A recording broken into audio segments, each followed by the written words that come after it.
kata mar kalenda mar somo mar higa mar 2025 kama jopuonjre nochako yawo skul odiochieng' manyoro. Moko kuomgi dhi e skul kawuono ka jumani duto jopuonjre biro bedo ka dok e skul e gwenge mopogore opogore e pacho kae. Anyisi ni bang' yweyo madundo mwakao to wabo bedo kwa dhi achiel kachiel e kaunti ma Homa Bay mar mondo mi watudre kod jafwambo marwa Ali Abich. Oyawre Ali Abich ka intiere kaunti ma Homa Bay chiew nade kinyalo mana bagonwa twak e kaunti ma Homa Bay kanyo mar mondo mi wawinja ne pach jopiny kotudore kod ikruok ne tam mar adek mar somo e skunde mopogore opogore ma pacho kae. Abich.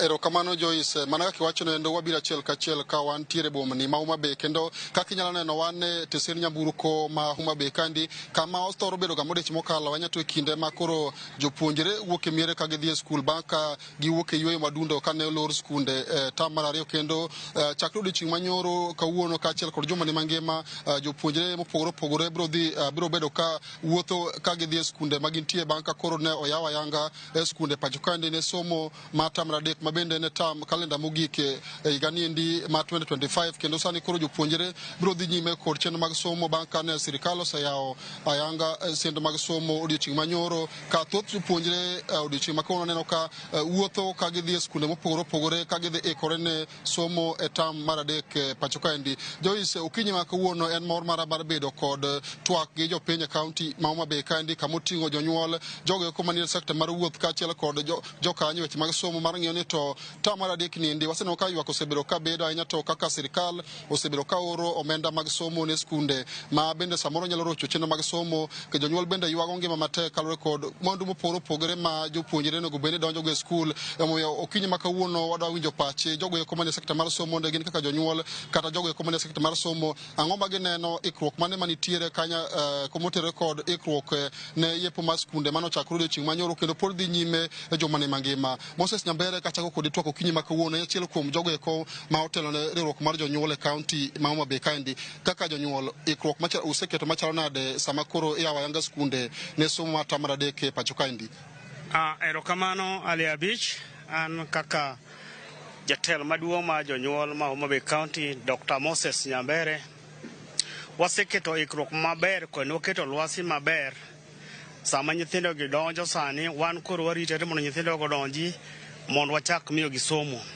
To mak mana wan gi challenge achiel maduong' ni pesa ema onge ma kaka nyithindo gi dhi donjo e skul kata kaka gidhi chiemo dhi bedo problem maduong' ahinya.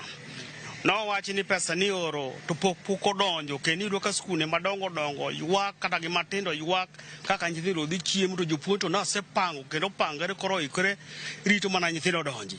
Koro akwayo ni kata obedo ni jo sirikal pok oro negi pesa mag dhi chako go to jonyuol watem matek mondo nyithindo donjo e skul e wang' sa matin ma wan godo waka mondo nyithindo godonj kik gidhi gi lwetgi nono kech ka gidhi gi lwetgi nono to gidhi bedo gi tabu kendo idhi riemb nyithindo to ok ber koro nikech tam ni chuo en mana dweche ariyo achiel ka dweche achiel gi nus koro koda nyithindo siko wuotho ka matin ma in godo dhi kowe ga kowa to bende kik idhi nyathi dhi gi nono ma kata gimiore godo onge ka ing'eni nono to dhi ndik dhogi ka japuonj maduong' mondo mi ka nyathi odonjo kanyo to koni bang' jumbe ariyo adhi kelo gimoro mondo nyathi otim ang'owa mondo som. Kech an wuon kaka jatend jonyuol ma Homa Bay County ok daher mondo nyithindo mondo riembe kech nyathi kiriembe ok perform maber.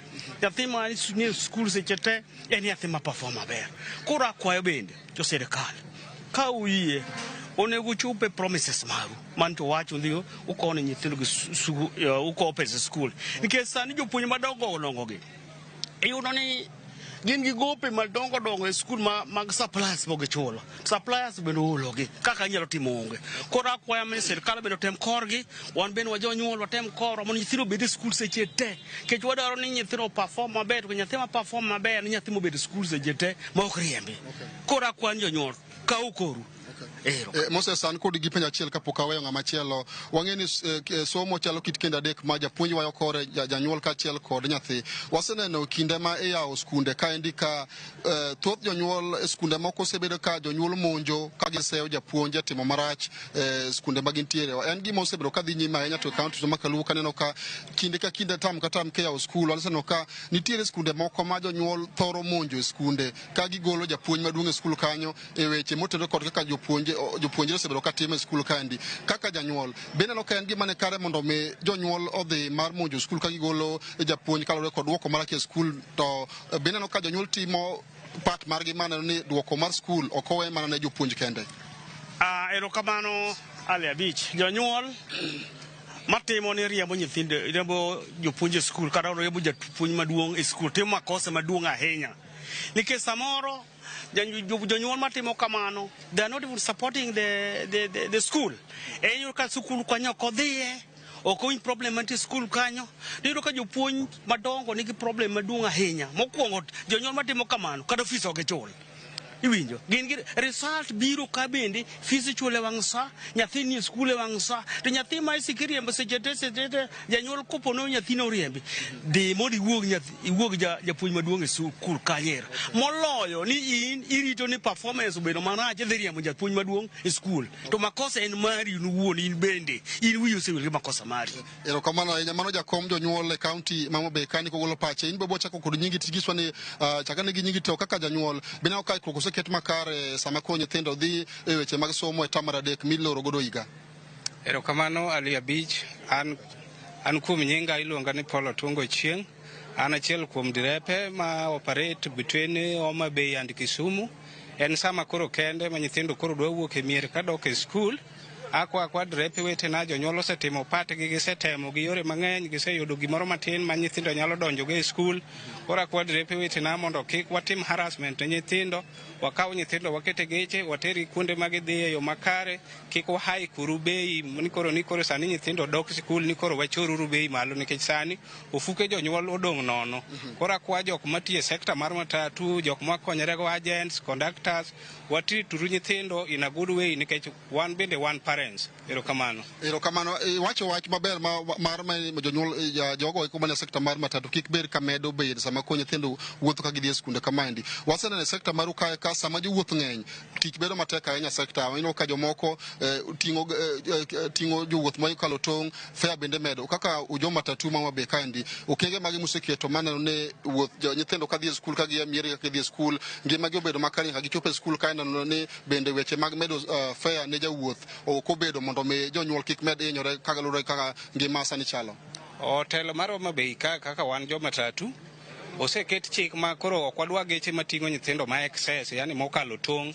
Ayakine barabara ibiro rado gi askeche kanyo endo ma sami kalo kuom ging'iyo geche kiting'o excess. Makoro mano en gima onge. Erokamano. Erokamano ahinya. Kapok aduoke studio chakane gi nyingi nyiswa ni kaka achiel kuom jogo makelo ratiro mag jopiny Homa Bay kandi. Ikruok ineno ka sirikal oseketo machalo nade mondo mi jopuonj kata jopuonjre odhi obed kod lwasi makare sama iyawo skul ne somo mar tamar adek. Erokamano migosi Abich Ali umiwa thuolo kendo wuoyo gi jopiny mondo wach gik matimore. Mokwongo iluonga ni Walter Opiyo, an speaker mar bunge mar jopiny e dala mar Homa Bay County to gi bathe. En gimoro matek ahinya kawuono kata king'iyo kaka piny chalo ka. Pile ka nyithindo dok skul kata obed ni en tam mogik kako gikni to Homa Bay bus stand opong' gi uniforms to sani ok giswuok nikech pek mar piny momako jonyuol. Ok ka kende nikech rangwe ka biro rodi ok inyal neno uniform kaka pile. Mano nyiso ni pek nitie kuom jonyuol, to kendo amba wuoyo kaka janyuol. Awinjo pek na ahinya nikech nyithindo masomo ok nyal yudo kare lwasi maber mar somo ok yudi nikech pacho piny teke, pesa onge, weche moko hinya. Nyithindo kose gol madhi e skul to ok ginind achiel kiny to golgi giduogo kum mano pod mana pek nitie kuom jopiny kendo winjo ka jatend jopuonj wuoyo ka wacho maber ahinya ni mondo ji oikre oter nyithindo e skul to kik riek nyithindo. Gima ok odimbo maber en ni nyaka ket lwase maber iyalogo ni ka nyithindo obede skul to onego gibed maromo kama to giduogo mok pogi apoya. Mar ariyo, wach kaeri ni mafuta ni malo mar jowuoth. Mafuta no dwaro ni mondo jogo mobede kom machalo pio ndaye gini jomany yo miduoko go mafuta chien ok ni meda mafuta. Joyce mano mana paro mamoko kuom jogo eko manie sekta mar wuoth jonyuol kaachiel kod moko kuom jonyuol e kaunti ma Homabay kandi golo ka giwacho ne kaka jonyuol giseketo ikruok makare mondo mi nyithindgi odhi obed kod lwasi makare seche ma gidhi e somo ma tamar adek ninde. Kata kamano gidwa ni mondo sirikal kokalo e bad migawo mar somo bende otim manyalo mane ni skunde ma pacho kaendi oyudo omenda ma gichalogo chenro mag somo e wang' sa mondo mi somo ma tamar adek kik bed kod ng'ikruok sama koro nyithindo bende koro biro ikore ne penj ma giko higa e skunde mopogore pacho kaendi. Joyce.